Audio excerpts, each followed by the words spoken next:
Hi, this is Roger Moore, and you're listening to James Bond Radio. Hello, and welcome to episode number 138 of James Bond Radio. My name is Tom Sears, and I am, of course, joined by my brother from another, Mr. Chris Wright. How you doing, Chris? I'm doing amazing, Tommy. Absolutely amazing. Now, today we have a very special celebrity guest on the show. Who have we got? Okay, today, Tommy, we've got an interview with the lovely Bridget Miller, who played, of course, Dr. Vogel in Spectre. Absolutely. Now, I remember way back in the day when the old Spectre teaser came out, and I was running around in circles like a chicken with his head cut off, trying to get you to watch the trailer, because at that point you were trying to avoid it. I remember seeing a little snippet of Bridget in the trailer, and of course speculation ran rife that, oh my goodness, is that the return of Irma Bunt and all that kind of stuff. Yeah. So she was the subject of a lot of speculation right out of the gate. Obviously, like you say, she was Dr. Vogel instead. But I feel like when you look at the 2015 version of the Spectre organization, she really slots in as one of those real kind of like classic looking kind of evil Bond kind of henchwomen, wouldn't you say? Totally, man. Yeah, she's got that. The way that she looks in that Spectre meeting room, I think, is brilliant. She does. There's definitely like a whiff of Bunt or a whiff of Rosa Klebb going on about her. And yeah, suits that scene down to the ground, sort of thing, I think. And that's interesting. Like, you mentioned with the teaser trailer, obviously eventually I got round to watching it. And yeah, you know what, actually, slight tangent. Bond 25, shall we go just balls deep on everything that we can in terms of any trailer, any bit of promotional material, anything like that? Will just all out? Are you saying literally jumping head first with every promotional item, or try and keep it a little bit at arm's length so you don't spoil the film? Is that what you're saying? Yeah, well, which do you think? I think it's our duty, man, as podcasters to dissect I think we've just got to do everything. I don't want, like, if it's real plot spoilers, I don't want to know. I don't want to know anything like that. I would like sort of just general stuff I want to know about, like, okay, who's the villain? Where's it set? Things like that. Yeah. Bigger picture stuff rather than, well, there's this particular scene where Bond does this. Yeah. And I'm like, no, that's too much. Do you know what I mean? But any trailer that comes out, then we'll get on it straight away, man, with the emergency special reports. So there we go, good stuff. But yeah, going back to Dr. Vogel there, I imagine if we had a fleshed out Dr. Vogel story, I imagine she wouldn't be the nicest, most warmest of people. Is there? Would you agree with that statement? Totally, yeah, totally. You wouldn't want her as like a family relative, really. Yeah. I could see her with the spiky shoe or something nasty like that for sure. Absolutely. It'd be cool, if she had her own little gadget or something. That would be quite cool. Her own little thing. But to be honest, though, like completely contrasts to Bridget herself. She was a really, really fun interview. Like really, really. Obviously, like charming women, but really good fun as well. Yeah, so, absolutely. What a sweetheart! Absolutely, completely. So, before we crack on and chat to Bridget, then make sure you come and follow us on all the social medias: Facebook, Twitter, Instagram, all that kind of stuff. Come and follow us. Also, something that's super useful to us: if you can jump on iTunes and leave us a lovely, glowing 5-star review. Of course, if you think we deserve it, that's always very, very handy to rank higher in the iTunes searches and attract more listeners, Chris. That's always very useful. So even if you don't listen on iTunes, it would be very cool if you wouldn't mind doing that for us. That would be lovely. Good stuff. So, Chris, before we crack on, then we got one more bit of business to attend to, which is obviously the listener trivia question of the day. So who have we got this time? Okay, the listener trivia question of today is Mr. Clinton Rawls. Hey guys, Clinton Rawls from Station T in Texas, and I got a trivia question for you. Now, I was rewatching Die Another Day recently, because I haven't seen that in years. And we know it's a movie with references to all James Bond films to that point. But I spotted something that I don't think anyone's ever noticed before. That's because I think it might be a coincidence. So I want to throw it to you guys. So here's my question. In Die Another Day, can you spot a very, very subtle reference to the film A View to a Kill? And I'll give you a hint. It's more of a reference to the band Duran Duran. So can't wait to hear what you guys come up with. Take care. I'll call back with the answer. Bye. All right, that's a little bit of an intriguing question. Clinton, obviously calling in from Texas there. So if you're reasonably in the area of Dallas, you should join Derek's group, the JBR Dallas group, and get involved because there's going to be some JBR meetups over there as a fellow Texan. Good stuff. That's an intriguing question, Chris. Have you got any thoughts? I mean, he's obviously asking the wrong geezer when it comes to me because it's been a long time. But what are you thinking? Have you got any thoughts there? Well, the only sort of reference that I did have doesn't relate to Duran Duran. So, yeah, it's an interesting one. I don't know. We'll have to have a good think about that. We will indeed. All right. Cool stuff. Nice one, Clinton. Good question. So then, Chris, shall we crack on and hear your interview with Bridget? Let's do it. So we should say before we get cracking that this was recorded a little while ago, just after Daniel had been confirmed as returning. So this is going back a little bit. Yeah, so it is pre sort of Danny Boyle and all that confirmation, and it's only just after Daniel had confirmed. So it is going back a bit, but good fun. All right, good stuff. Here we go. Who are you? My name's Bond. James Bond. Bond. James. Bond, what do you think you're doing? Keeping the British hand up, sir. Welcome to James Bond Radio. News, reviews, and discussion of all things 007. Pussy. As you can see, I have no problem with female authority. Oh, pipe down, 007. Do you expect me to talk? No, Mr. Bond, I expect you to die. Okay, it's my absolute pleasure to welcome to James Bond Radio, Bridget Miller. Welcome to the show, Bridget. Hi, Chris. Thank you for having me. Not at all, not at all. So now, a lot of people that end up in Bond films, a lot of cast, the first thing they'll say is they're big Bond fans. I've watched it since I was little. Even if they have, or sometimes they haven't, they'll always say they're a Bond fan because they're part of the franchise. Now, if I asked you the same question, are you a Bond fan? What would you say? Definitely, yes. Definitely. Yeah. So did you grow up watching them when you were I younger? did, yeah, from when I was little, yeah. I think I saw the first one with George Lazenby, and I cried my eyes out when Diana got killed, obviously. So it's gone on from there. I've always been a huge fan, massive fan, yeah. That's brilliant. In fact, what a great first film to see as well. Majesties is one of our favourites.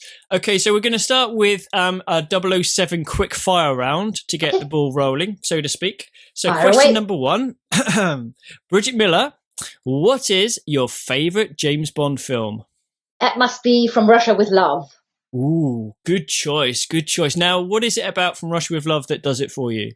It's the train scene, the fight scene on the train. Don't you just love that one? Oh, So my God. good. Robert Shaw is amazing. I just love that guy. I love it, especially like when the way it starts, like in the dining car on the train, and he's joking, he's laughing, he's all easygoing, and then he puts that sleeping powder in her glass of wine, and you think, this is not good. And then obviously it goes on from there. And I love the pacing as well. Yeah, brilliant. Yeah. Brilliant. Yeah, definitely. I agree. I think it's one of those ones where it's so close to the book as well, and I think that really helps it in terms of the structure. And the book was really strong, and obviously the film benefited from that definitely. But that train fight, amazing. Okay, so on to question 2. Actually, there's quite a smooth little move there. On to question 2. Do you have a favourite James Bond book, if indeed you have read any sort of Flemings or any of that? I've read From Russia with Love, and I've read a couple of other ones, but I think that must be my favourite. Yes, yeah, it's a good one. I think what's quite interesting about that one is Bond sort of doesn't come into it for a while. Like the start, I don't know if you remember, but a lot of it is all about sort of Red Grant's character initially. And and I think that was... It was a brave move of Fleming to do something like that, but I think it worked out really well, actually. Yeah. It's the pacing of it. It's the way sometimes it speeds up and then it slows down again. And it has this sort of menacing feel about it. And you know something's coming, but you're not sure what it is. So, I love that. Excellent. Yeah. And also there's that bit at the end where Rosa Klebb kicks him with a poison shoe. Oh, I love that. Yeah, and she's great, and you don't know if he's going to survive or not in the book, which I think was another good idea. Okay, so on to question 3. Do you have a favourite actor who has portrayed James Bond? I like Roger Moore, actually. He's one of my favourites. Yeah, he's lovely. And what is it about good old Sir Rog? What is it about Roger Moore that does it for you? He's just so suave, and so he really is, in a way, he is James Bond. Like, he's a ladies' man, and he's an Englishman. He's a typical Englishman, and so I think he embodies James Bond, or a certain aspect of James Bond, I would say, because obviously it's developed over the years. And I mean, Daniel Craig embodies a different kind of Bond than Roger Moore, but I think he really is the quintessential English gentleman. I really like it when people sort of mention that about Sir Roger, because obviously being English, I think to myself, well, how close to Sir Roger am I, or my fellow sort of you look just like him. Oh well, there we go. You see, yeah, I've obviously styled my look on the amazing Sir Roger. But yeah, and the other thing about Sir Roger is you never hear a bad word said about him, and it's said a lot of the time, but it's so true, and everyone just adored that man, and rightly so, I think. Yeah, definitely. Okay, so this could be an interesting one then. Bridget, do you have a favourite James Bond girl? A favourite Bond girl? My favourite James Bond girl is Catherine Schell. Personally, because I think she was absolutely stunning. I mean, she was beautiful, and she's also a very good actress. And I've seen her in that sci-fi series, I think, 1999 or something, and where she played Maya, and I think, I mean, she's a really good actress, and I met her at a Bond convention, and she's lovely lady as well. Yeah. Oh, fantastic. Okay, I think that might be the first one we've had for Catherine Schell, but great answer there. Okay, so on to question 5. Do you have a favourite scene in the series? I think it must be the one with George Lazenby and Diana Rigg when she gets killed, because I think that's a real shock. Yeah, it's a real shock. I cried when I saw that. Yeah. Well, it is truly a sad moment, isn't it? And you don't get that in action films, really. And obviously, I think that's why it hit so many people the way it did. But yeah, fantastic. Okay, so final quickfire question then, Bridget. What is your earliest memory of James Bond? What's the very first thing that you remember about either hearing about the character or seeing the character? I probably saw some posters at the cinema, maybe, or in a magazine, probably, or in a newspaper, or in a TV guide, probably as well. And obviously, my first memory is George Lazenby, looking really sort of dapper and, looking, like a English gentleman and playing James Bond. Yeah. Oh, fantastic. And so you saw that in the cinema? I'm not sure where. I saw a poster somewhere of him. Oh, yeah. It must have been a cinema or maybe a TV guide or something. Yeah. Oh, brilliant. Okay, so there we are. That's a quick fire round done and dusted. So we're on to the main meat of the interview. Are you ready? I am ready. Okay, so the first question, which is always a good one.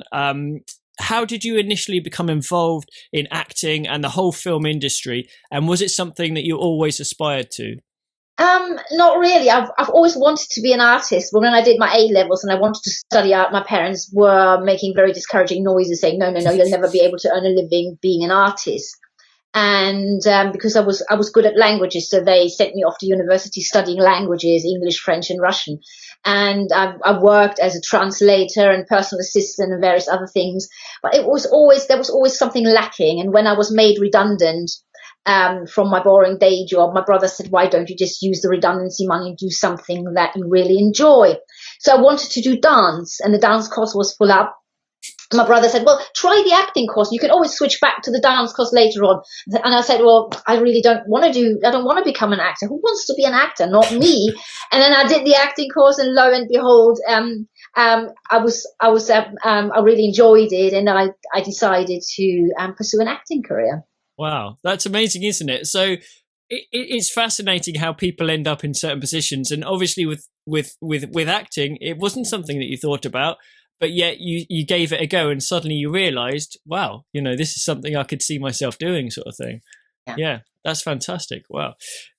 So obviously, you have you ever merged acting with dancing? Have you ever had a chance to do that? A character that dances? Unfortunately, not. No, that's something to aspire to. Definitely, yeah. Yeah, there's got to be some dancing roles out there. Oh, there should be for sure. Keep a lookout just in case. So in 2015, we had the release of Spectre, the last Bond film, Bond 24, which I really enjoyed it. I thought it was a great film. I think we'll talk about some of the scenes later, but there's one or two scenes in particular which I think are just fantastic. And you were obviously cast as the evil Dr. Vogel in the film. So can you tell us how that came about, how the casting came about, and what you sort of felt when you were obviously told that you had the part? My agent put me up for it, and I didn't get the sides for the audition. I just got a little speech in English, which was quite similar to the speech I gave later. But I just went into Eon Productions and met with the casting director, and I did the speech. And then we did 4 takes, and after the second take, she said, "Go to the bathroom, wipe off your lipstick. You're looking far too glamorous to be a villain." So I had to go into the bathroom and wipe off the makeup and do the speech again. And I did it 2 more times, which is usually quite a good sign when they do more takes, because they're obviously seeing something that is interesting and exciting. And so when I left, I had a really positive feeling. Wow. And then I phoned my agent and told him all about it. And I said, well, I was in there for quite some time, and we did 4 takes and all the rest of it. So we got really excited, but it was still 10 days to wait. 10 days of pacing up and down in my flat. I'm sure I must have left a track in my carpet by that time, until he told me that I'd got the role, and I was obviously absolutely ecstatic. Wow. That's incredible. So did you know that you had 10 days and that you'd get an answer either way, or did you just not know how long it was going to be? I didn't know how long I was going to have to wait, and sometimes you don't hear anything back. They don't say anything. Oh. It's a cruel business, isn't it? That is the cruel part of it, for sure. Yeah. So when you did the actual reading of the lines, who was there? I take it obviously the casting director. Yeah, and would have been there. There were 2 assistants. One assistant obviously operating the camera, and the other assistant just watching. And was that in Pinewood or? It was elsewhere? at Eon Productions in Knightsbridge. Oh, in Knightsbridge, fantastic. And so obviously. When you found out you got the role, so Dr. Vogel, it's evil. You've read sort of a side which is similar. Did they give you any sort of background on the character or anything like that, or was it purely, what you see on the script is what's there? I didn't get the script until I came for my hair and makeup appointment. Whoa! That's when they didn't give me the whole script. They only gave me my sides, and obviously I had to sign a non-disclosure form. So that obviously they make sure that you don't talk about it, because there's no point talking about it before the movie's shot and released. So I had to do all of that. And there was just in the sides just that she's an evil character and that she's a scientist. And so the rest I just emerged as we were shooting. Yeah. And were you given, did she have a nationality? Yes, she is German. She is German. Okay, she's German, yeah. She would be, yeah. Fantastic. Well, I must say, I mentioned it briefly earlier, but the scene, probably my favourite scene in the whole film is the meeting scene, the Spectre meeting scene, which, for so many reasons, I mean, it looked amazing. The atmosphere when you're watching it is so tense. And what was it like to film? I mean, tense. It was really. It was tense, yeah, for sure, yeah. How long did it take then, that particular scene? It was I think it took 5 or 6 days to shoot the whole scene, because it was broken up into parts. You couldn't shoot the whole scene in one go. You have to break them up, the scenes, and this scene was broken up into 5 parts. It was 5 different parts. Yeah. And we had a close up, we had a medium shot and a long shot, obviously. And when you delivered your dialogue, did they obviously you had to do it from different angles, or did yeah, they just would take it always from, have different angles. Yeah, Absolutely, yeah. Wow, that's incredible. So obviously in this scene, you have Daniel Craig when he comes in on the mezzanine. You've got Christoph Waltz, and his entrance is just superb. So what was it like? Just obviously sitting there, you're with a bunch of actors and a couple of extras as well, and then Christoph Waltz comes in. Did the atmosphere change when he was there, and obviously when Daniel was there, or how did that sort of feel? We couldn't really see Dan on the balcony because we were directly underneath, and we would have to crane our necks to look up, and obviously we weren't allowed to do that. So we knew he was there, but it was also shot at different times because the balcony scene can be shot independently of the other scene. Yeah. But when Christoph Waltz comes in, that is definitely a very tense moment, a very, very tense. It was actually 3 actors, I think, and about 150 extras in the hall. Yeah. Wow, incredible. And so did you have like a day or two shooting before he came in? Or was he there from the first day when you were there? No, he wasn't there on the first day. I think at the time he was suffering from a minor injury, and I think he was just resting, and he came in a couple of days later. And did you get a chance to speak to either Christoph or Dan? I spoke to both of them, yeah. Very nice, very approachable. And I think I was in the corridor in the building with the wardrobe lady. She was just fixing something on my costume, and he was walking past, and he actually stopped and waited until she'd finished. He came and introduced himself to me and shook my hand, introduced himself and said, "Hi, my name's Dan. Nice to meet you." And very friendly, very relaxed, no airs and graces. Christoph Waltz the same. He just came and introduced himself and said hello. We were chatting. Both very nice gentlemen. No qualms about it at all. Very nice, approachable. Yeah. You know what? That's so nice to hear, because obviously the other side of that business is you do get people with the egos or the airs and the graces, but when you've got your sort of heroes on the screen and you hear that actually in person they are down to earth, they are, you know, pleasant and everything, that's such a nice thing to hear. And obviously it helps everyone else when they're acting within the scene. I imagine. Absolutely. Yeah, absolutely. Was there a time where either Barbara Broccoli or Michael G. Wilson was there? Oh, Barbara was there on the first day. She welcomed me to the set, and she welcomed me to the Bond family, so to speak. And again, she's a very down-to-earth lady. We were having a normal conversation like you and I having. So, very nice lady. Yeah, very approachable. And was she there to kind of oversee the scene, or just to did she have a role within it, or was she just there to make sure things were going okay? I think everybody else, Sam Mendes and the DOP and the producers, they were all in another room in the background, so we didn't really see them. I think we all knew they were there, but we didn't actually see them, because obviously they look at the monitor. The monitor isn't where you're filming. The monitor's, somewhere else in the building. And they look at the monitor, and it's obviously for them to see what's going on, what's being filmed, to look at the material and see what it looks like on the screen. Yeah. And what would you say Sam Mendes is like as a director? Is he an actor's director? So to speak, or definitely he's definitely I think he understands immediately how much direction an actor needs. He won't give you direction if he doesn't think you need it. He will only direct you if he feels that you look a bit lost, or you feel that you don't know what you're doing. I only had one note from him. Ooh. Am I allowed to ask what it was? Yeah, because obviously when Christoph Waltz comes in, she is a little bit. She starts feeling really intimidated and insecure. So she's a little bit. She loses her thread, and so he said, "You can do that, more of that, do that, a lot more." Because she gets flustered and she gets nervous because she might be the next one to get the job. So if she's not, on point. So this is it, and then that comes across really well within the scene as well. I think everyone around that table, as soon as he comes in, suddenly sits up that little bit straighter. There's like you said, the air of nervousness, which I think is fantastic. Yeah.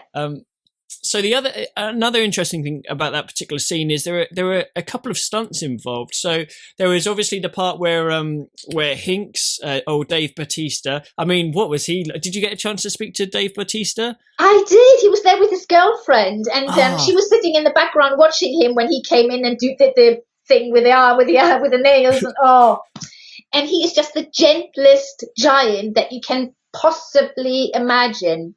Wow. And we chatted a lot about his scene, and he's just so friendly. He's like a great big bear of a man. He's so gentle, and then suddenly he turns into this menacing killer. It's just unbelievable. I mean, I don't know how he does it, but he's amazing. He really is amazing.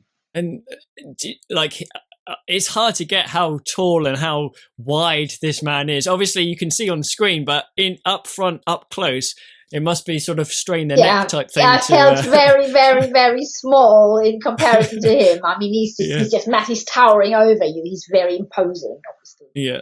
I think he's a former athlete. I think he's a former athlete. That's right. Yeah, he used to do the wrestling, didn't he? The professional wrestling, I think. Wow. So he's obviously got the physique for it, which is great.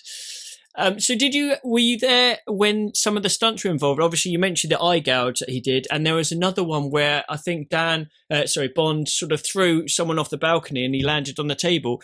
Did they have everyone in the scene for those stunts as well? We were there when when he sort of threw himself off the balcony, the stuntman. And I think they filmed it a couple of times with us sitting around the table, and there was a mat on the table. And obviously, the stuntman is on wires, and it's all sorts of contraptions and things.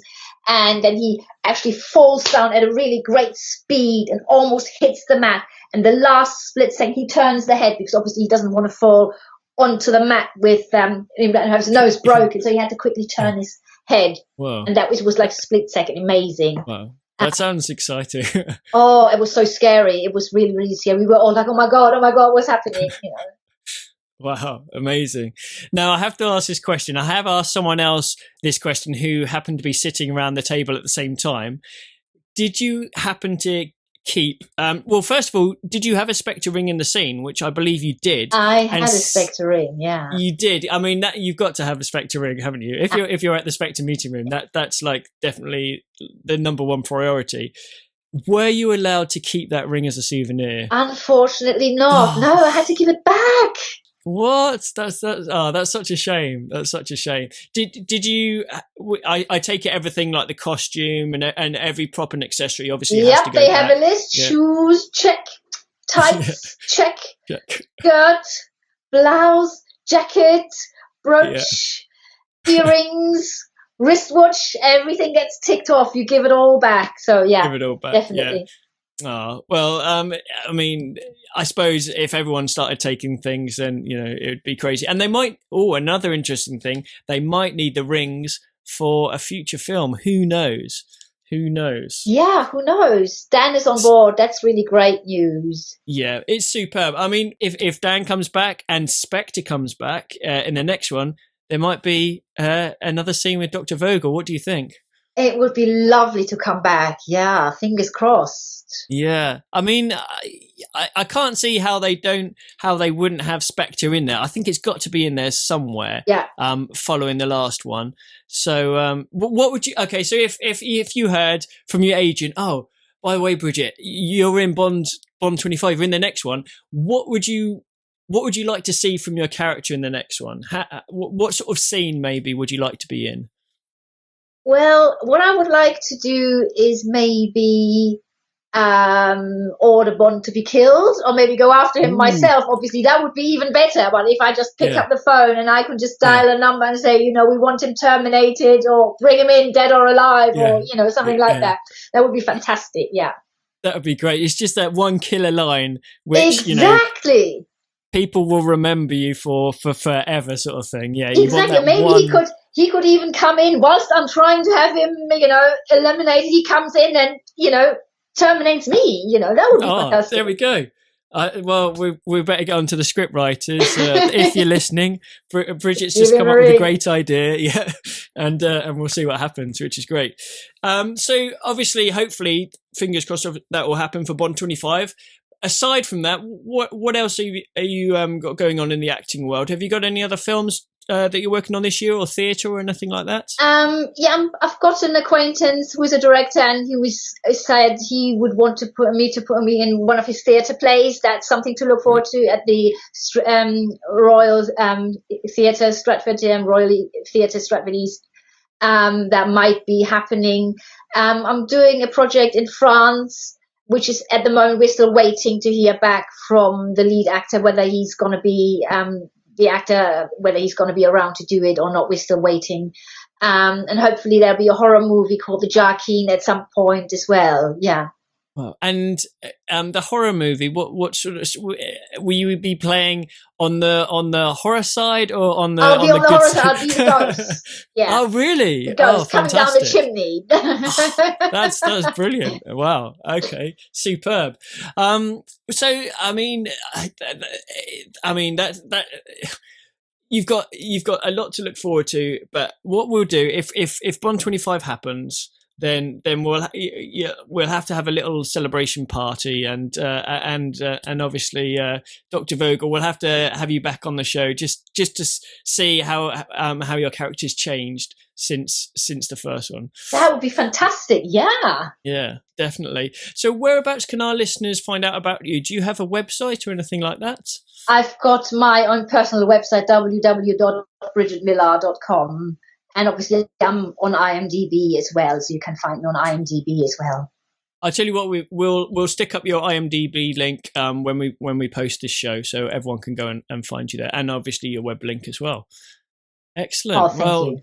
No problem at all. It's been fantastic speaking to you today, Bridget. I hope you've enjoyed it. Oh, thank you for having me. It's great to talk to you. Yeah, it's been a lot of fun today. So, we'll keep our fingers crossed for Bond 25, and good luck for everything. And if that horror film comes out, you have to let us know, and obviously we'll be queuing up to see it. I'll definitely let you know. Yeah. Thank you so much for having me. It's been such a pleasure. You're welcome. Thanks, Bridget. Take care. Bye. Oh man, what a sweetheart Bridget is! I'm very envious. You got to interview her there. What a real sweetheart! You get a real sense of excitement from her of being involved in the whole thing, don't you? Totally, man. Yeah, totally. She's really good fun. And it's funny though. Like towards the end, obviously, we were sort of wondering about would Spectre come back, and would her character come back, and the opportunity. But now, obviously, with Danny Boyle and John Hodge and stuff like that, it's going to be very. The chances are probably pretty slim. Obviously, we don't know if Spectre's going to be involved in any way, shape, or form. Which, from her point of view, I guess is a little bit of a shame in terms of if it doesn't, because she's the sort of character that you'd happily see back, in another film, wouldn't you? Like as part of that sort of Spectre organisation, I guess. Yeah, but, absolutely. Yeah. But really cool to hear her stories there, because it's so funny, isn't it? When you look at a scene like that, and that for me, I think, was one of the things I was most excited about when I saw the trailer. Just after all these years, to see Blofeld face in shadow, sitting at the head of that table, and all the Spectre agents around him. I mean, that was such a cool scene, and I think that one is going to go down as a kind of a super memorable scene in years to come. Looking back on it, but it's cool to hear the inside story of somebody who was actually there. It's funny to think where she was, talking about how it took 5 or 6 days to shoot, and that she sort of received a bit of direction there to fumble her words a little bit more when Blofeld comes in, because she's obviously nervous and all that kind of stuff.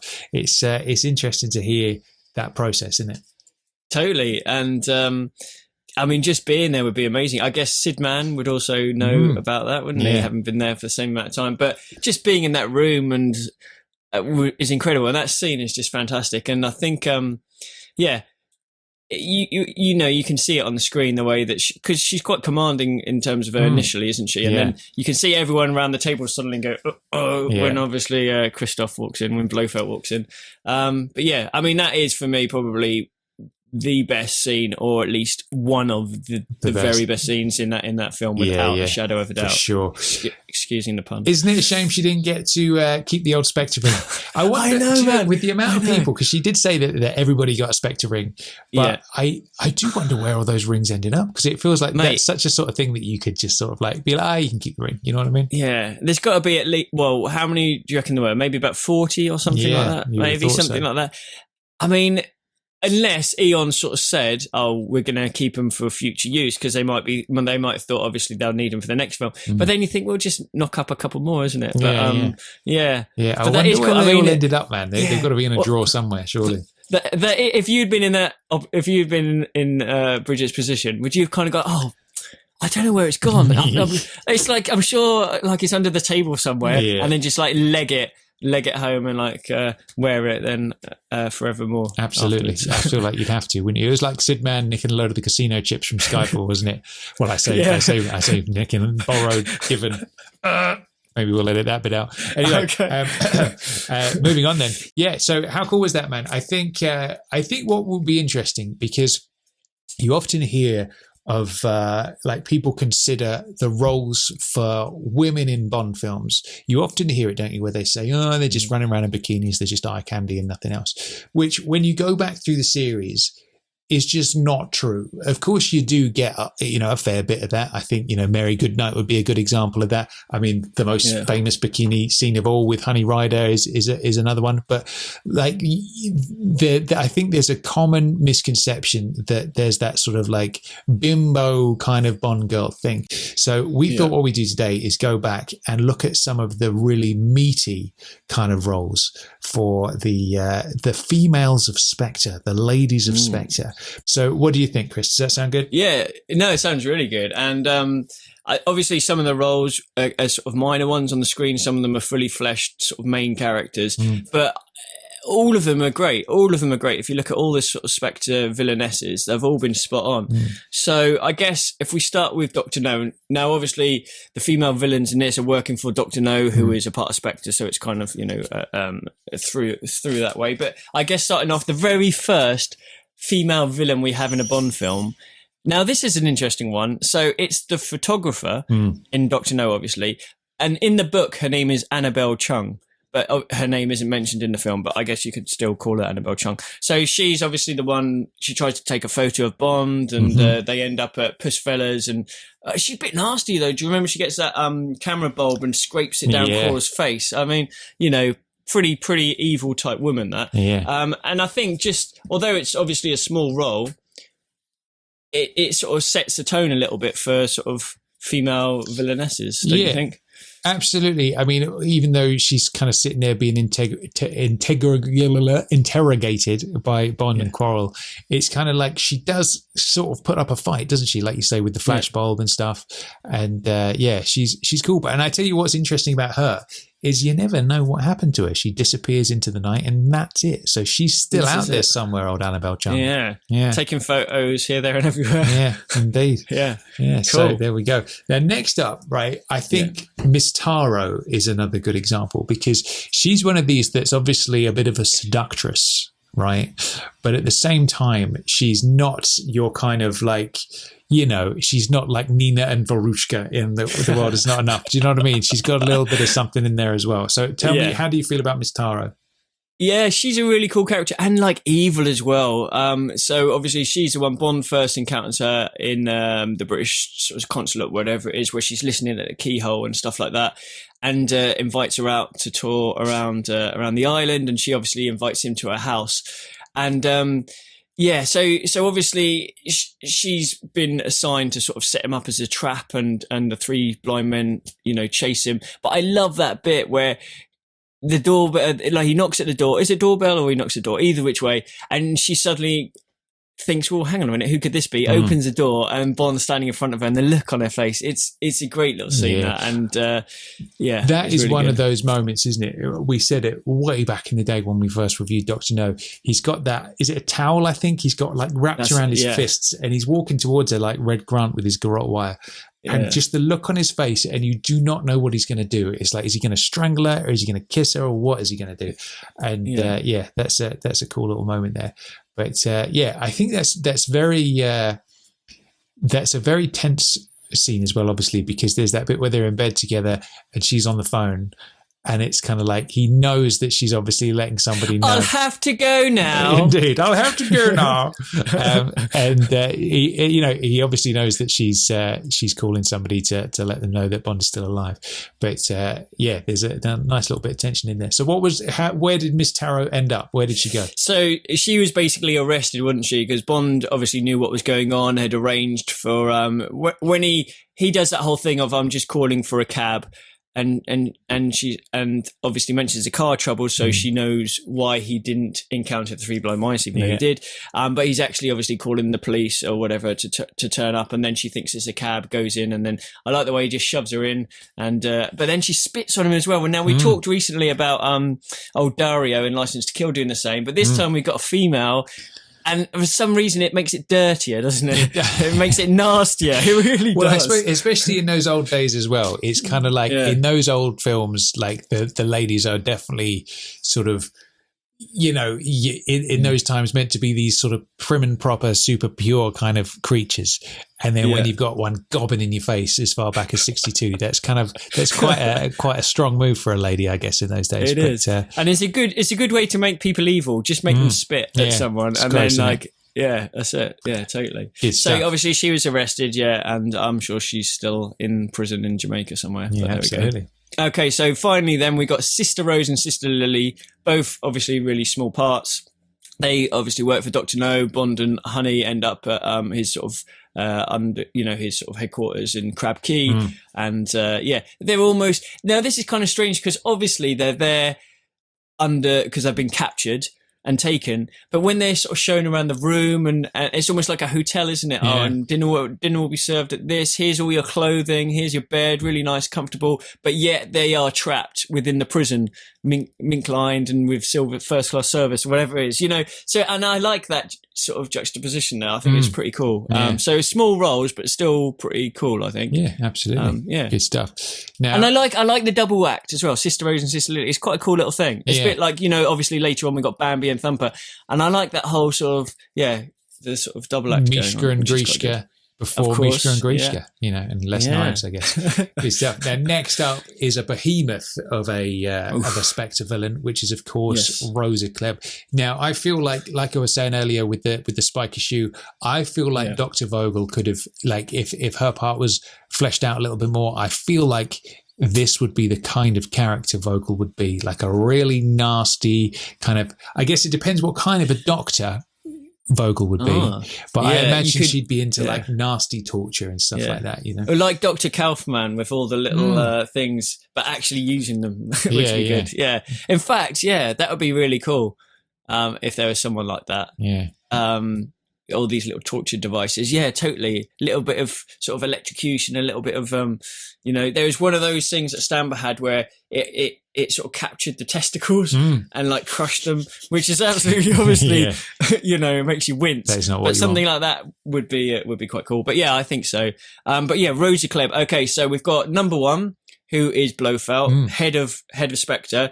Number 2, Emilio Largo. Second, obviously with Spectre, it's done by ranking. And number 3, Rosa Klebb. So she is the third highest ranking member of Spectre, and that's pretty high, isn't it? In it, yeah, absolutely. Yeah, I think Rosa Klebb is got to go down as one of those all-time classic characters, isn't it? I mean, the spiky shoe is something people remember. Like they even referenced that in Kingsman, didn't they? Do you remember that in those movies they've got the spiky shoe vibe going on?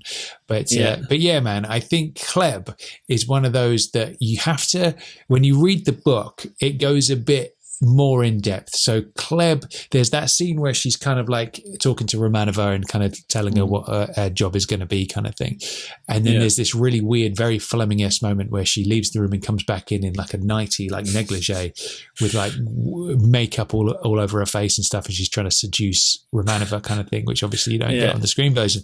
But yeah, there's like a real dark side to Klebb. Obviously there is, because she's a villain, but like there's a whole other angle to that you don't see in the film, which I think is quite interesting.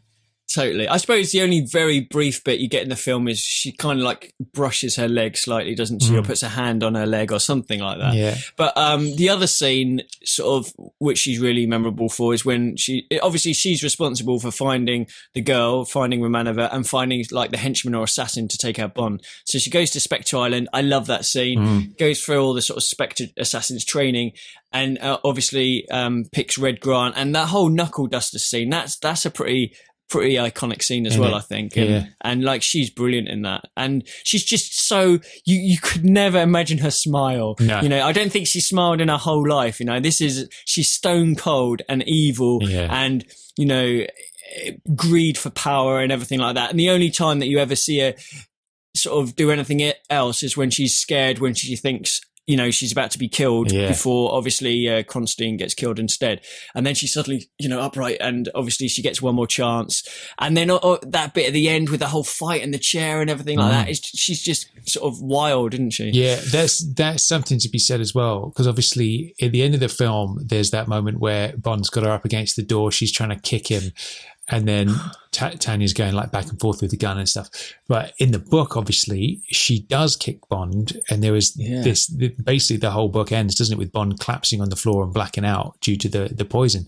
So it's, you know, there's more to Klebb in the book than there is in the film, for sure. I think there's more. Do you think there would be room to actually revisit a character like that and recast in a future Bond? Would you ever want to see that?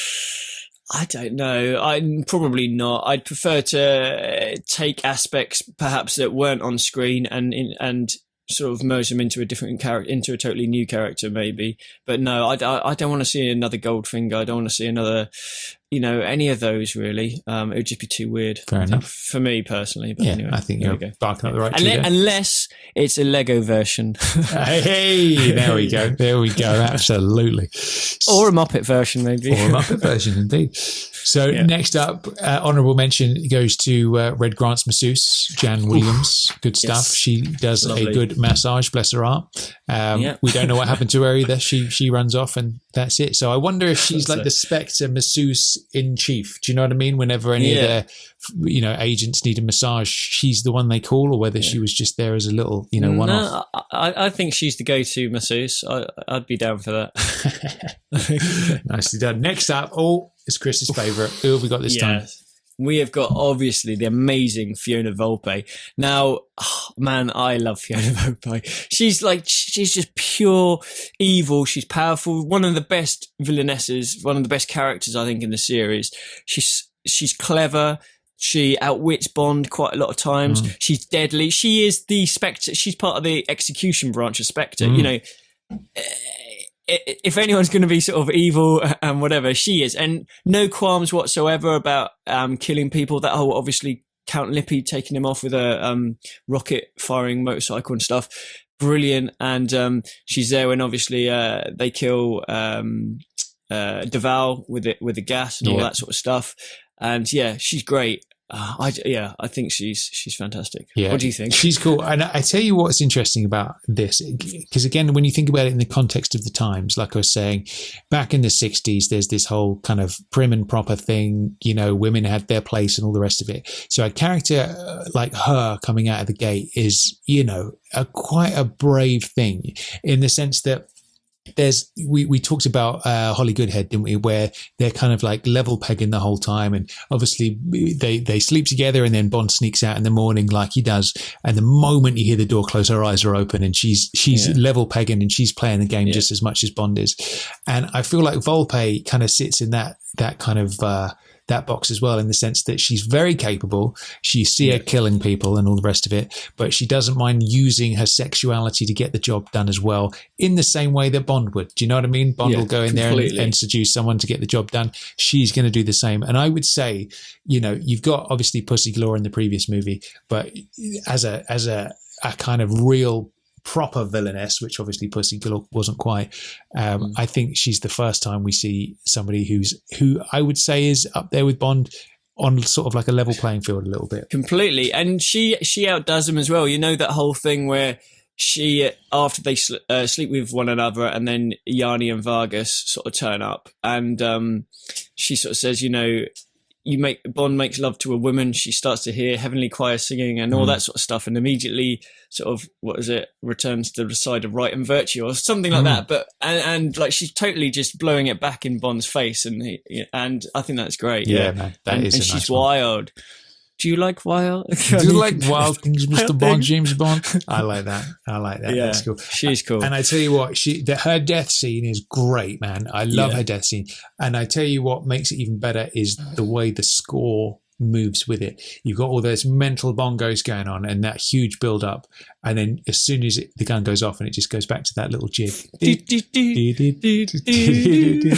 I love that moment. It's so cool. Really good. So why do you think... Because obviously in Thunderball, when we got the Spectre meeting scene in that film, we get, all the Spectre numbers, number 5, number 6, number 7, number 10, all this sort of stuff, when they talk about, what they've been up to. So why do you think Fiona Volpe wasn't given a Spectre number? Is it just because she's purely like an assassin, so she doesn't... How do you think that works? Do you know what? I think or do you think she has got one, but it just wasn't mentioned? I think it's kind of like a Red Grant. I'm pretty sure Red Grant didn't have a number, did he? No, he didn't. No, because he was a hired assassin, basically, wasn't he? I think, or do it for Mother Russia. But I think Volpe probably falls into a similar box. I imagine all the people that have their numbers are kind of like they are sort of... Blofeld is the ultimate mastermind, and then everyone who has a number is like at the next level down mastermind. Like they're the lieutenants of Spectre, and then everybody underneath those numbers are the kind of the contractors. They still belong to Spectre, but they're not that higher ranking yet. Yeah. So because I mean, like when you think about Largo, for example, he's a mastermind of that particular plot, isn't he? And he's kind of like managing that whole situation, whereas somebody like Vargas is his hired hand. So I imagine that's what the thing is. You've got to be the mastermind of it. What's his name? Jacques Bouvard was number 6, so he was ranked, wasn't he, before Bond sort of beat him? That's true. Which is quite interesting. Interesting. But Fiona Volpe, just I think one of my favourite characters in the series, definitely. Yeah, absolutely, she is an absolute all-time classic. Now, next up, what do we think about Helga Brandt? So some would say she's just a sort of a carbon copy of Volpe. What are your thoughts? Well, funnily enough, she actually has a Spectre ranking number, so she's number 11, isn't she? Yes, indeed. So after what we just said about Volpe, obviously she must be cut slightly different from a slightly different cloth from that aspect. But yeah, the whole red hair, the obvious comparisons. Now, as a character, she's definitely nowhere near as strong as a Rosa Klebb or a Fiona Volpe. She's definitely got some good points as well, but I guess she's a little bit naive in some places. But she's still pretty deadly, I think. And I love the line, Mr. Sato believes in a healthy chest. Absolutely. Don't we all? Now, so my question to you then is, do you think that comparison is just because she's got the same colour hair? You know what? If she had blonde hair, or she's a natural brunette, I think. If she had brown hair, the fact that she's kind of a Spectre agent would be mentioned, but I don't think it'd be mentioned as often. I don't think. I think the hair has a lot to do with it, weirdly. Yeah. But I think it's just that kind of look, I guess, kind of leans it towards it. But she's cool, man. And I think that whole thing about with the surgeon's scalpel and stuff, she's got Bond in the chair. She makes some unusual choices, it must be said. You know, you got Bond tied up in the chair, you got the scalpel. Why are you going to ruin an aeroplane just to get rid of Bond by taking off and then parachute? Who knows? But she's got a nice little touch there. And I would say, talking about the whole Vogel thing, like what would be her thing, I could see Dr. Vogel like getting nasty with scalpels. Do you know what I mean? I could see her being a kind of a similar thing there. So how do we leave Helga Brandt? Where does she end up? Well, I mean, absolutely iconic death. I think this one, if anyone, you walk to the normal person in the street, okay, so what sort of famous type death do you remember in a Bond film? This is going to be right up there, isn't it? So and the style is brilliant. So basically, both Helga Brandt, after that aeroplane thing, obviously she sort of traps Bond in the plane and parachutes out, thinks he's dead. They rock up at the volcano lair, Osato and number 11. Blofeld calls them. and shows him, okay, you know what gun this is, and basically tells him, okay, Bond is alive. And then they're both bricking it, and they're both blaming each other, saying, I gave number 11 the strictest orders that he must be eliminated, and you should have killed him yourself and all that. So they're both obviously trying to play each other. Blofeld tells him to sort of basically go away, and Osato starts walking off.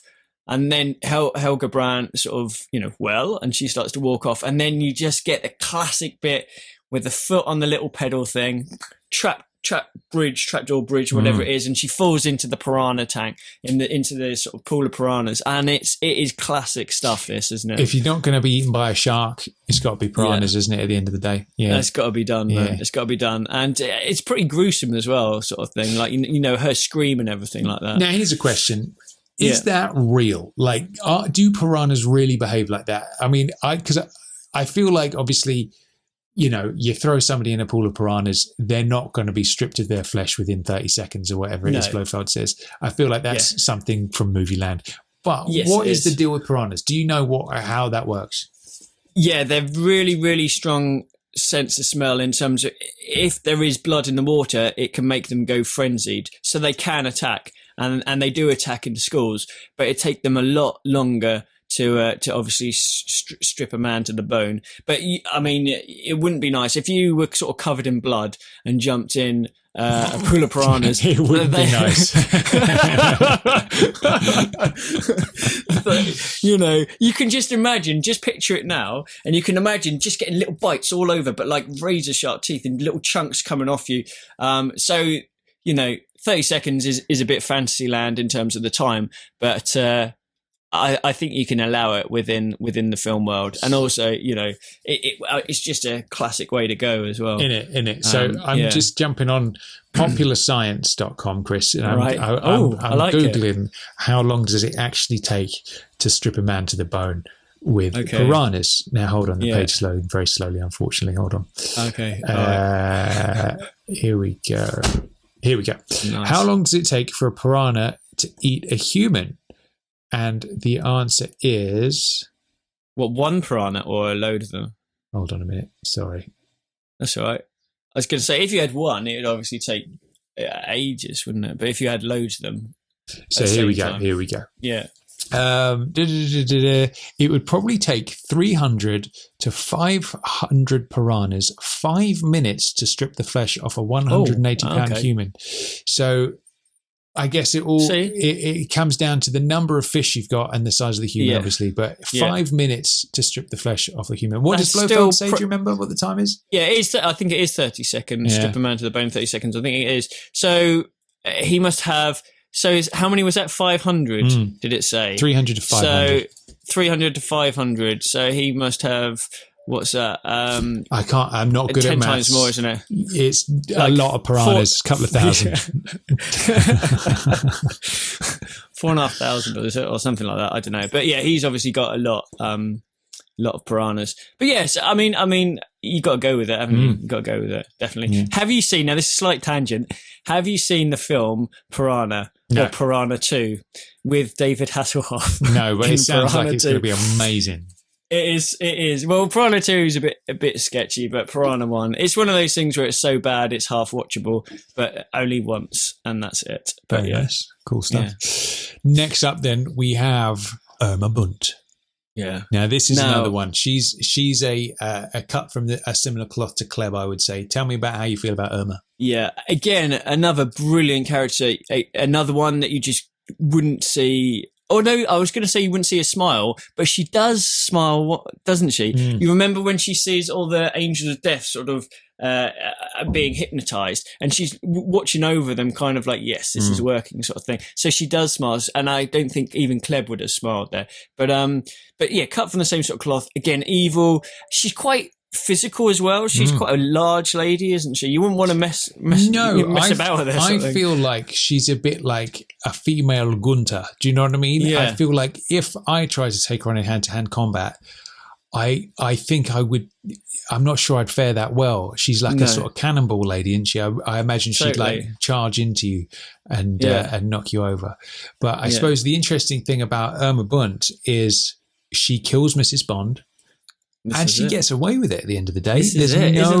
There's no follow-up on Irma Bunt. She's out there in the world and nothing's happened to her yet. Which is very strange when you get to that whole diamonds are forever following majesties thing, isn't it? You think, obviously, because at the start of Diamonds, he's like, where is he? Where's Blofeld? But no mention whatsoever of Irma Bunt. Yeah. And she was the one, obviously, Blofeld was driving the car, wasn't he? And Irma Bunt was the one that machine guns Tracy and stuff. And gets away with it, which is why there's been so much potential talk of that character coming back, or at least there had been, had sort of Spectre, become involved again. Yeah, I think that's something that gets overlooked a bit, because everybody's sort of, the popular thought is that Blofeld is the man responsible for killing Mrs. Bond. But it wasn't actually Blofeld, was it? No. It was like, he was there, obviously, but it was Bunt who pulled the trigger and did the deed. Yeah. So I feel like she needs a little bit more attention than she perhaps gets. But the trouble is, if you bring her back, okay, so say if Christoph Waltz stayed on as Blofeld and you bring an Irma Bunt character back, you couldn't have any reference to her previously, could you? No. It'd have to be like Irma Bunt but completely new. Yeah. Would you know that, okay, she's going to kill Bond's wife or girlfriend or whoever he's with at the time, sort of thing? And I don't know whether that would be a bit weird or not. It would be a bit weird unless I feel like if you were to make the Spectre trilogy in the flow of the way it does in the books, I feel like then that would work. I think if you were to bring back Irma Bunt at this point, I feel like she would just have to almost be a reimagining without that baggage, I think. Yeah, definitely. The baggy parts swollen or baggy parts for sale. Yeah, absolutely. But there is a couple of cracking scenes she's in, particularly the one where Bond's off on his nightly jaunt to go and see Ruby, and he gets to the bed, and then suddenly she's under the covers and sits up, and man, that would shit you up, wouldn't Fancy seeing you here for a line. And then gets knocked out, doesn't he? Indeed. I think that would really put the willies up you, if you excuse the expression. Wouldn't it? Absolutely. Good stuff. Yeah. So next up then, this is the kind of last time we see Spectre officially for a very long time, isn't it? So who do we have first in the Diamonds Are Forever world? So in fact, we mentioned her briefly earlier, but a very small role is Marie at the start. In the pre-titles of Diamonds. Now, she's obviously sunbathing. She knows about Blofeld in whatever capacity she is, and you get the old classic bit where Bond, says basically grabs her bikini top, doesn't she, and uses it to strangle her, which is a pretty cool scene. So we assume that she still survived, because I doubt we would have killed her the whole way. And obviously, she told him. About Blofeld and stuff, but it's a cool little scene, I think, and it's quite nice to see sort of minor characters that are somehow still related to the Spectre organisation, I think. Yeah, absolutely. You wonder where Marie ends up, because there's never any to it. Now, Bambi and Thumper. Now, this is an interesting one, right? Because. Who do Bambi and Thumper work for, right? Because obviously we get the line from Willard White that says, I see you met my friends Bambi and Thumper. But then there are also the school of thought that they work for Spectre. So lay it on me. What's going on with Bambi and Thumper? Okay, so if you forget about the line that Willard White said just for a moment, the idea is they are guarding him, but not in terms of protecting him, because he is kidnapped. He's a prisoner. So he is under sort of Blofeld's plan. He's being held there. At that house, so no one will see him, so he can't get out. Yeah. And to stop him escaping and to stop anyone trying to come and rescue him, that's their job. They are stationed there to make sure he doesn't escape, and to anyone that tries to free him, like Bond does, try and stop them. So in my eyes, they definitely work for Blofeld and Spectre doing that job. But the line where he says, "You've met my friends Bambi and Thumper," he's going to know that Bambi and Thumper are there. And I think you get to the point where if you've been kidnapped for so long, you kind of know that you can't do anything. It's out of your hands, isn't it? And so he knows about them and kind of sort of knows that Bond's, obviously by the look of him, that he's encountered them or whatever. So rather than them being his actual friends, I think he's sort of saying that line in terms of, well, you've obviously, they've obviously just kicked your ass or whatever type thing. That's kind of my take on it. Interesting. So I suppose that makes sense where he's not literally meaning friends. He's like, these are the ladies that I've been hanging out with for a while because they're keeping me captive. So he's referring to them as his friends. Because I imagine, you're out there in the desert like that. You're gonna get chatting after a while, aren't you? Yeah. Well, it's all like the Stockholm syndrome as well, like Electric King with Renard. Maybe he's turned and he's like Bambi and Thumper and he's proper into him now. Yeah, absolutely. Invites him inside and stuff like that. Indeed. So these are another couple that have vanished in the sense that obviously Bond's given them a little dunk at the end, but there's which is the only thing that's the one thing I will say. Sorry, I just want to jump in that particular scene. Obviously, same when we review Diamonds. Great characters. I love that whole bit where they really kick ass. I mean, they're proper sort of gymnastics, all these acrobatics and stuff, and they real kick Bond's butt in several ways, don't they? Like strangling with the thighs, pre-Xenia, doing all the flips and kicks and stuff. And then it gets to the swimming pool, and they hold him down, and then all that happens is his hands come up and then push both of them down, and it seems like that's a little bit weak. I would have liked something a bit more there. Do you know what I mean? Yeah, I know what you're saying, because they're quite formidable, aren't they? But then again, Diamonds Are Forever is that film where Tiffany Case starts off super strong and she ends up really ditzy by the end of it. So I feel like, that's I guess along those similar lines. But yeah, I guess you just chalk that one up to the slapstick nature of the film itself. Yeah, of course. But, of course. A couple of cool characters though. Yeah, I guess the water completely negated their martial artist abilities, I guess. Maybe they it's like Marty McFly's hoverboard. You stick it in water and it's useless. I'm guessing that's what it is. But yeah, so again, there's never any comeuppance. That's it. That's the end of Bambi and Thumper that you see there. So they're out there in the world still. And I think as well, they're quite recognizable in terms of people have heard of Bambi and Thumper, even though they might not, the general man in the street will have probably have heard, Bambi and Thumper, weren't they in a Bond film or something? Do you not think that they'd be actually thinking of Bambi? Well, yeah, because of the connotations that the name, but that also is why so many people remember them, that they were in a Bond film. If they were called Stella and Vera, they probably wouldn't have, they wouldn't be remembered as much. But the fact they are Bambi and Thumper, that's what makes them, Now, talk to me about Tiffany Case. What do you think? Who's Tiffany Case allegiant to? Is she involved with the whole Spectre thing? Is she an independent? Yeah, this is a strange one, isn't it? So in my eyes, her only allegiance is to herself. So she's working for herself, and she's trying to get to the top. She clearly gets kidnapped. When she's pushed into the car when Blofeld's in drag and ends up on the oil rig. But then when Bond rocks up, she's in a bikini, she's strolling around, she's having a drink, having a bit of fun. But I think she knows that, what's the point in fighting? If she goes to the oil rig and then tries to make a nuisance of herself, it's only going to be more difficult. She'll probably be locked up where Bond sort of ends up. And then what can she do? At least if she it doesn't cause any trouble, she can sit out in the sun and have a drink and wearing her bikini and stuff. So rather than working for Blofeld, I'd say she's just kind of looking after herself in a way. I don't know. What's your take on it? I guess that must be a kind. I think that's along the same lines I'm thinking. I guess ultimately, if you're a gangster type person involved in those kinds of activities, you're going to have periods where you're working alongside or with bigger organizations like Spectre. So I guess that makes sense to me. Absolutely. Because some people, I've heard some people sort of say that she switches sides, which I don't necessarily agree with. I don't know. Because obviously at the end, I don't know. She doesn't turn from good to bad or bad to good, I don't think. Does she? She's just sort of a character that you can't pin down, really.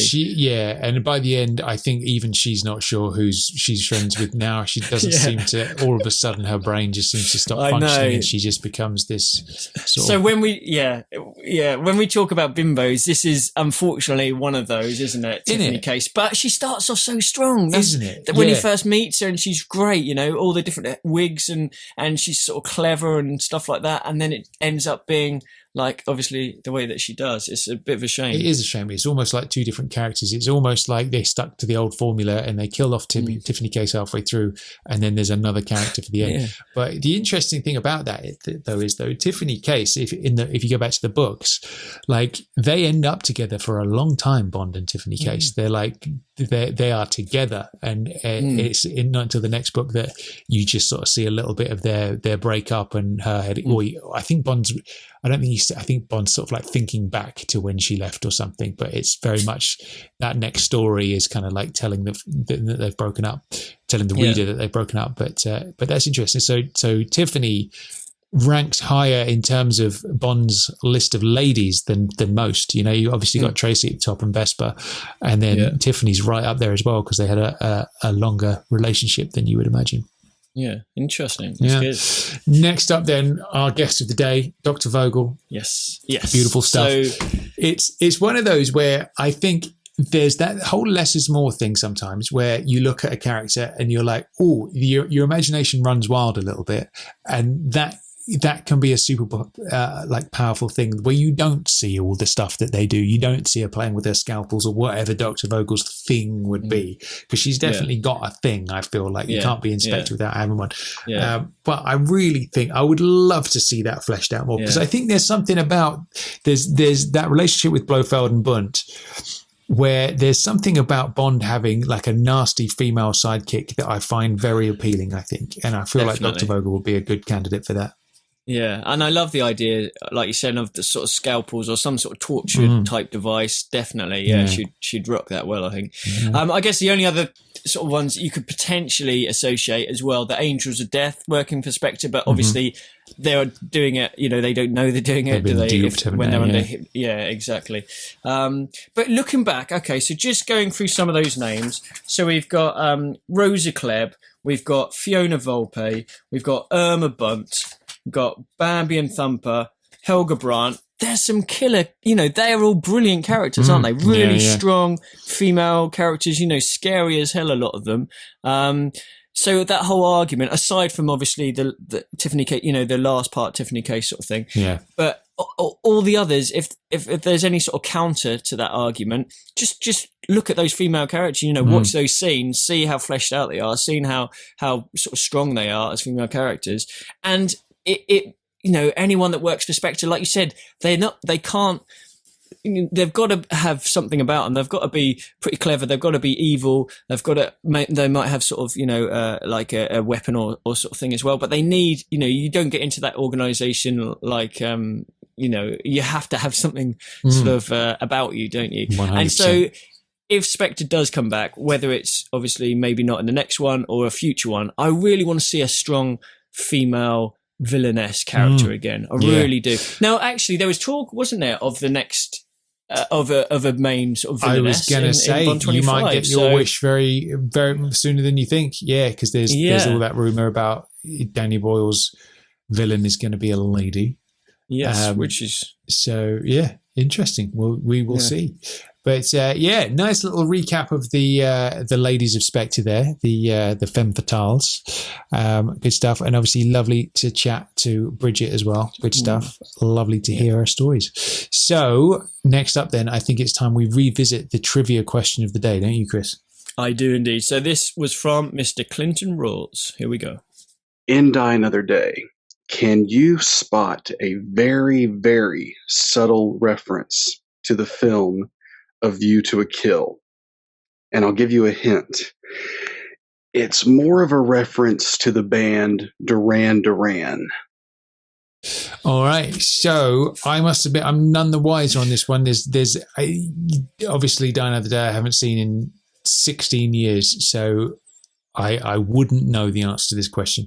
What about you? No. Any reference to Duran Duran or A View to a Kill? Well, I know there's a View to a Kill reference in Die Another Day, which is Snooper, you know, the little robot dog. When he first walked into Q's lab, he's there. But obviously that's not Duran Duran. So I'm guessing obviously something to do with the titles or something. But, I mean, is it maybe there's something similar in the titles or something, but I'm not sure. I don't know. What do you think? All right. Yeah, I think we should just go straight to the answer because I've got absolutely fuck all to contribute to this possible situation. So let's do it. Let's turn it over to Clinton and find out what's going on. Hey guys, Clinton Rawls from Station T in Texas calling with the answer to my trivia question. So in the scene in Blades, when Bond is speaking to Verity, played by Madonna, she turns around and asks Bond to tie her corset. And she says to him, I seem to have come undone. So Come Undone was a big hit for Duran Duran in the 90s. But I don't know, is this a real reference or just just a complete coincidence. What do you guys think? Keep up the awesome work. Love the show. Take care. Bye. All right, there we go. I suppose you have to be more of a deeper Duran Duran fan to know that. What do you think? Do you reckon that's a genuine reference? Do you think Clinton's obvious love for Duran Duran is influencing his thoughts a bit too much there? What do you think? I think possibly. I don't know. It'd be interesting to watch the scene again. It's obviously never crossed my mind before, but then I wouldn't have known it anyway. So I don't know. I guess you could look at stuff like that going, real deep into any film and finding sort of dialogue which matches song titles and stuff to a certain extent. I suppose it would come down to whoever wrote that particular line of dialogue. If they're a monster Duran Duran fan, maybe in the way that like Charlie Higson always says, he sneaks in a Bond reference to everything he does. Maybe they're a super Duran Duran fan and they thought they'd sneak that in. There is a link though, that I've remembered, that I think I remember, is that, in the titles, haven't they both got like a woman made of ice or an ice, like there's, that sculpture, when she's skiing in A View to a Kill and then there's like an ice woman. And I'm sure there's one in Die Another Day as well, where like there's a face of a woman that sort of melts. That's it. That's the only other thing. But then that's not Duran Duran either, is it? Really?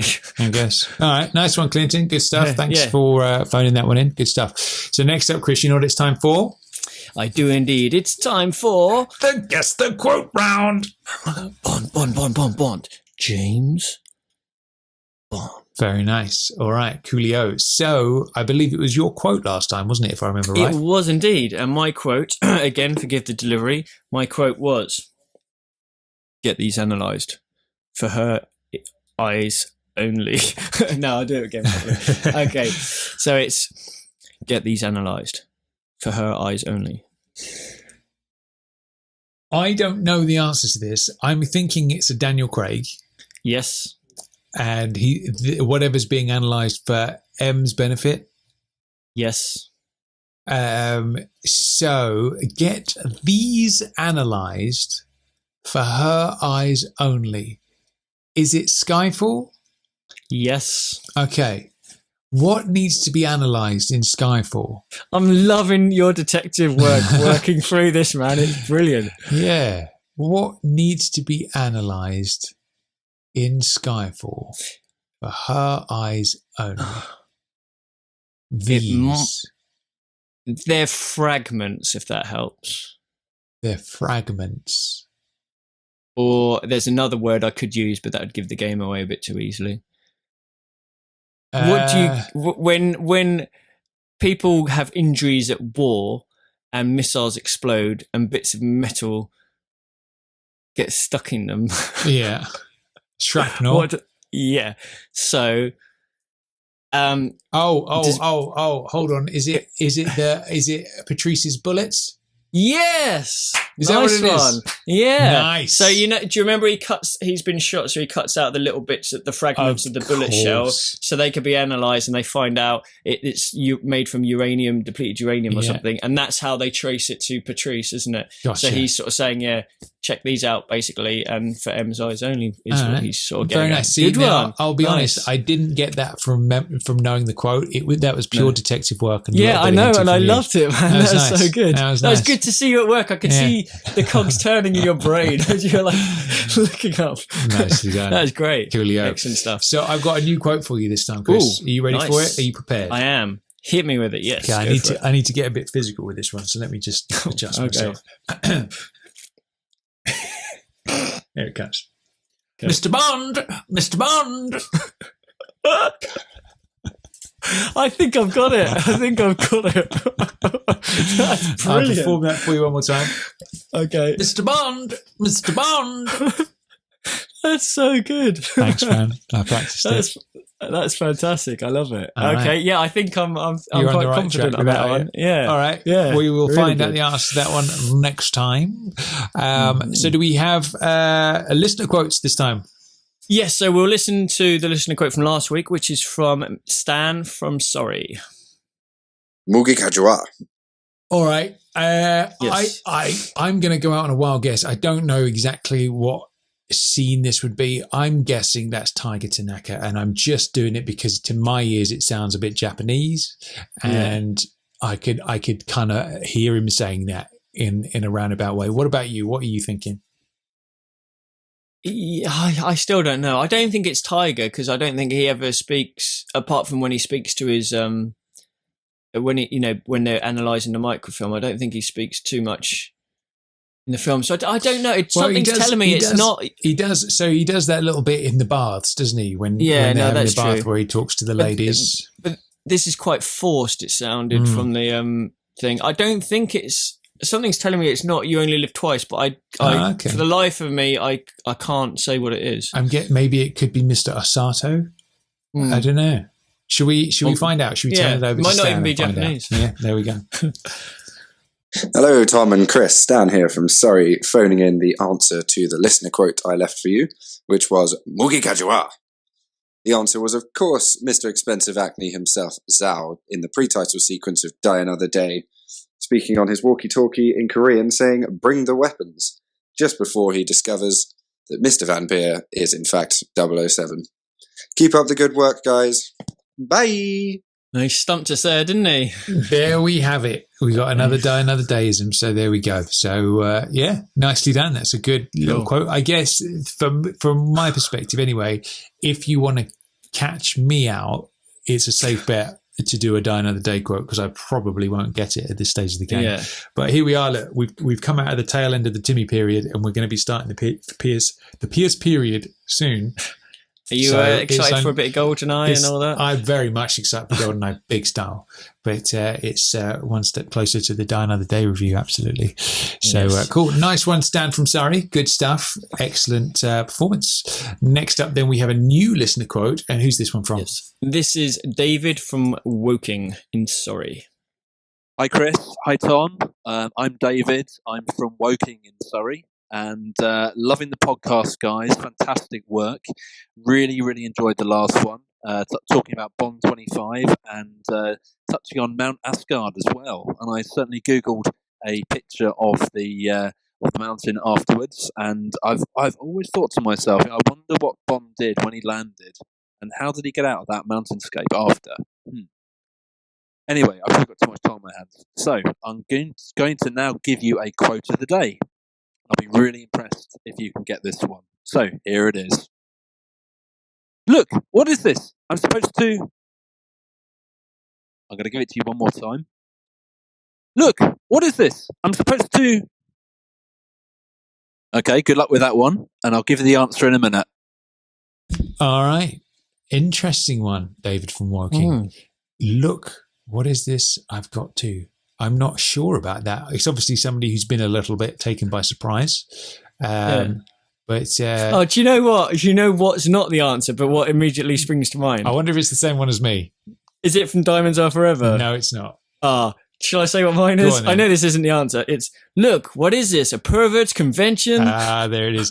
I was thinking the delivery of that is somewhat like Campbell in Majesties, isn't it? I've seen it advertised, I tell you. And yes, that's what it reminds me of. But it's. I'll have to have a good think on that one. Yeah, absolutely. Nice one, David. Nice Thanks for your call, buddy. So next up, it is time for. Who wrote the score for Live and Let Die? Who played Helga Brandt? How did she die? Who wants to stockpile the water in the Nivea? It's Tommy Trivia. That's right, it's time for Tommy Trivia. This is where Chris whips out a card from the 007 Trivial Pursuit deck and he teases me with it. He tests me with it. That's what I was going to say. Teases you. Very nice. So lay it on me. What have you got for me this time? Okay, today we're going to start on the films. Okay. So, question 1. Where is Station VH located? Where is Station VH located? VH. I can help you out a bit more if you need it. Wasn't it Brazil? Right on the money. You know what? It even says, the full thing says, obviously it mentions Moonraker, but it says, where is Station VH where Manuela works located? So you didn't even need that tip. Well, I'm impressed. I remember that conversation coming up of trying to work out what VH stands for. Why VH? Yeah, it's weird because normally it's Station T Turkey or that sort of stuff. Station VH. Yeah. I actually remember going on Google and looking for areas around Brazil and if there are any that were VH, and nothing really matched up. I suppose we need to ask Marcus, don't we, from JamesBondBrazil.com? Yeah, and see, he'll know because he's going to know what that is, isn't he? Yeah, definitely. Villa Hugo, maybe? I don't know. I don't know. Who knows? Cool. Okay, so on to question 2, which is vehicles. What is the swamp vehicle painted to look like? A dragon. Yes, 2 out of 2. I'm confident you're doing. You're going to do pretty well on this one. This week.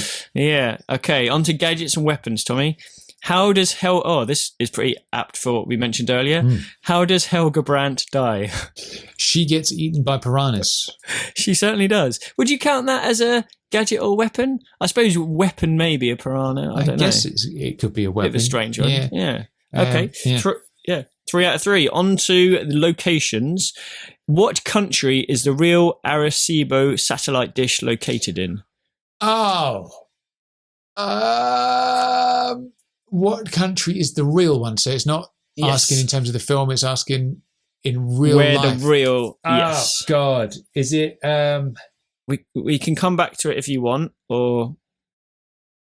It's somewhere like Puerto Rico or somewhere, isn't it? Yes! Puerto Rico! Nice. Got it. Nice. So it's in there, isn't it? It's just in there. You just go with it. If something crops up, you just got to go with it. Haven't you? Nice, strong performance so far. Okay, so on to crew and behind the scenes. In what year was Thunderball first released? 1965. Yes. Okay, Tommy, one more to go. Okay, this is for the clincher. Casting characters. Who plays Pam Bouvier? That would be. Oh no, I've had a brain fart. I've only been talking about it recently. Reviewed Hold it. Yeah. Carrie Lowell. Yes. There it is. Nice.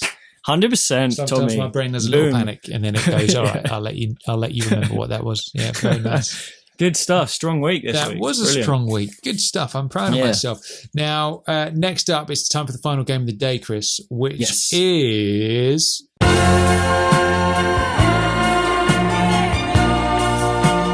It's the music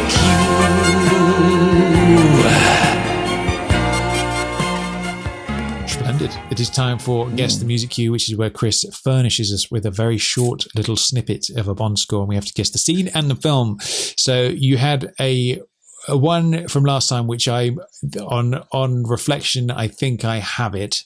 Okay, great. So let's have a little revisit of that.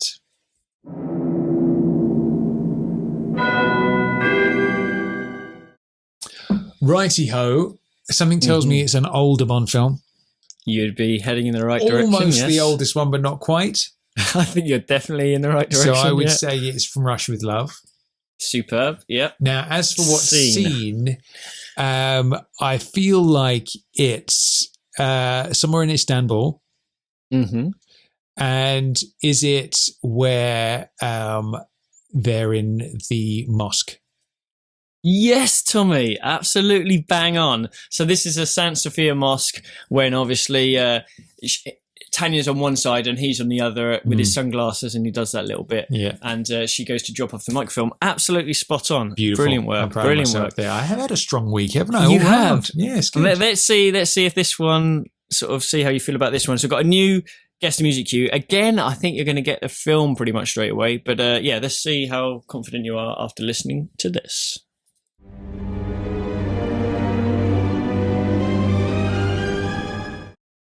Yeah, I'm pretty confident on that one, actually. Yeah, look at it. Yeah. All right, cool. Banging. I think it happens quite early on in whatever film it's in, isn't it? I think you might be barking up the right tree. Yeah, it certainly does. All right, wicked. We will find out the answer to that one next week. Good stuff. So next time, Chris, what are we going to be talking about?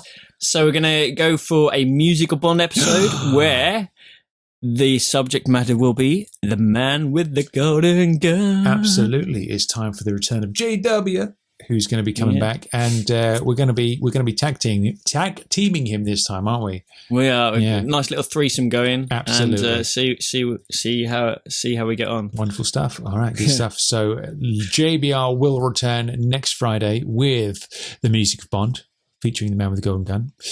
And so until then, we will see you soon. Take it easy. We will. Ciao, everyone. Bye.